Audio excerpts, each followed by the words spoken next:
Ugly God, the king of meme rap, and the reign champion of all things meat beating related. Who can forget his moment on the XXL freshman list where he proudly represented the realm of meme worthy rappers? Now let's address the elephant in the room. Ugly God himself proclaimed the diss track, the hilarious titled F Ugly God. Yes, you heard that correctly. He made a whole song dissing none other than himself. I mean, who really does that? Only Ugly God, my friends. Only Ugly God. But wait, hold on to your meat beating horses. The real mystery here is, where in the world is Ugly God actually hiding?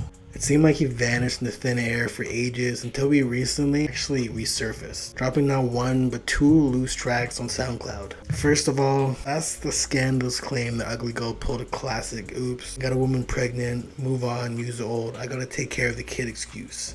Sneaky Ugly God, very sneaky indeed. But hey, parenting is a full-time job, right? Maybe he just couldn't handle and juggle his rap career and diaper changing duties simultaneously. Then we have the perplexing name change. Ugly God decided to switch things up and embrace his Spanish roots by going by the name of Theo, which means ugly in Spanish. Unfortunately, it seemed he had a tough time keeping that name afloat. Maybe the universe just couldn't handle the level of ugliness all at once. And let's not forget the challenges of being a meme rapper.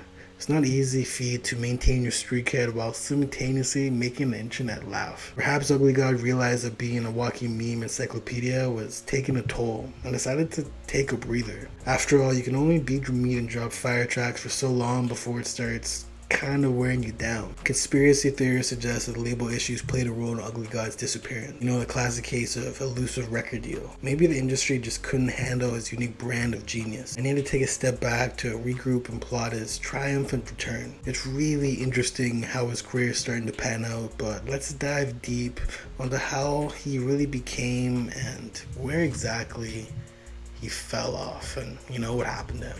Royce Cornell Davidson Rodriguez, a man with a name as long as impressive of his story. Born on September 19th, 1996, in Fort Wayne, Indiana. This guy had an eventful journey ahead, but hold on, because things took a wild turn when we moved to the north side of Houston, Texas, where the real action actually happened. Royce wasn't your average Stro, he had basketball skills, my friends. He showed his hoop talents while playing for the Gulfport High School basketball team of Gulfport, Mississippi. Who would have thought, right? But that's not all that makes Royce interesting. He's got an intriguing mix of Afro-Dominican and African-American heritage flowing through his veins. Now let's hear straight from the man himself. Royce spilled the beans on his upbringing, saying, "My parents called it quits, so I found myself in the South, navigating life as a black person. And hey, if you ever been in the Dominican Republic, you know they have some Spanish-speaking, dark-skinned Dominicans. They're as black as can be, kind of just like me. My dad happened to be black Dominican, and my mom is a proud African-American. Let me tell you, being both African-American and Latino in the U.S. isn't a walk in the park." To add to his charm, Royce grew up fluent in both Spanish and English. So while his name might be a mouthful, Royce Cornell Davidson Rodriguez is a man with a unique background, a basketball career, and a language combo that can knock your socks off.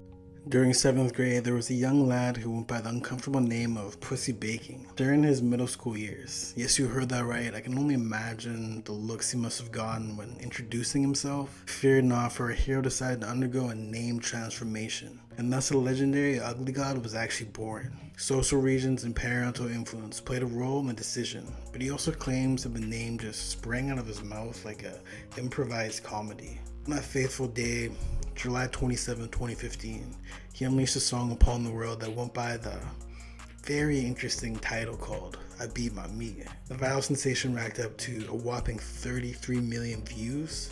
But here's the kicker. It wasn't the first attempt at uploading the track. His high school basketball coach forced him to delete it twice, fearing it might scare away potential basketball scholarships. Fast forward to March 16, 2016, when Ugly God dropped another banger called Water, and later made its way to the Billboard Hot 100, peaking at number 100. In 2017, Ugly God made waves yet again with a diss track, kind of like no other, to be honest. Guess who it was targeted at? None other than himself. He took to Twitter proclaiming, "Fuck it, I'm dropping an Ugly God diss track tonight. Fuck that bitch ass nigga Ugly God. When I see him, it's on sight."